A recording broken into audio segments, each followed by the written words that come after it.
Mr. President, 6 months ago on a beautiful June morning, just a few miles from here in Alexandria, Virginia, a man with a gun opened fire on me and on several of my Republican colleagues. In the chaotic aftermath of that awful morning, the gunman's purpose slowly became clear. Because of our beliefs and our political affiliation, this individual believed that my colleagues and I should die. Since that day, I've struggled to understand this thinking. How could any American look onto a field that June morning where a bunch of middle-aged men were playing baseball and see the enemy? Some of the bombastic rhetoric being offered this week in response to the tax reform bill has given me pause, though. If you listen to some of the hyperbolic vitriol that opponents of this bill are producing, the attitude that nearly killed my friend Steve Scalise and threatened many more lives begins to make a perverse kind of sense. When respectable public figures go on television or take to Twitter and announce that thousands, if not millions, of Americans are going to die as a direct result of the passage of the tax reform bill, what impact do we expect this to have on the thinking of many Americans? If a person takes such outlandish statements as truth, attacking members of Congress who supported the measure almost appears to be a moral action. This horrifying logic could lead someone to believe that killing a few legislators might save the lives of millions of Americans. Now, beyond the physical danger of promoting such misinformation, these claims do grave harm to the legislative process. How are we expected to work together to achieve anything if one side's position is viewed as the end of America as we know it?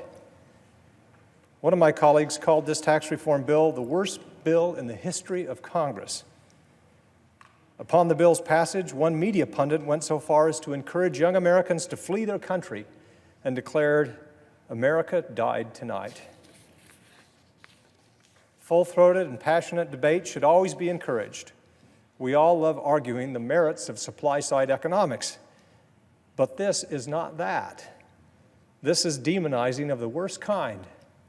It leaves us all in this body unable to engage in the kind of negotiations and compromise that Congress was created to foster. Now, to be clear, this is not a problem of one party or of one moment. During the public debate over the Affordable Care Act, members of my party engaged in similar tactics. I was in the House chamber when one of my Republican colleagues stood and yelled, "You lie," at the President of the United States. The accusation that passage of health care reform legislation would result in so-called death panels was promoted far and wide by many Republicans. One conservative commentator suggested the government would begin educating seniors on how to end their own lives. A Republican legislator chimed in that the bill would put seniors in a position of being put to death by their government. This rhetoric was wrong then, and it is wrong now. The threat posed to all of us and to the democratic process from giving in to extreme rhetoric is not theoretical. Some of us faced it on that baseball field in Alexandria in June. All of us have witnessed its corrosive effect on Congress. I urge my colleagues, all of us, let's end this practice where raw politics drowns out the supplications of the better angels of our nature. Let us all be more humble as to our predictive powers when it comes to placing a value on the work that we do here. In reality, this legislation will probably not turn out to be as good as the proponents assert, nor as bad as the opponents contend. Mr. President, the country is watching.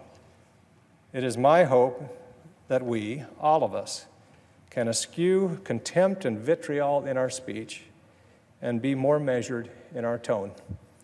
I yield the floor.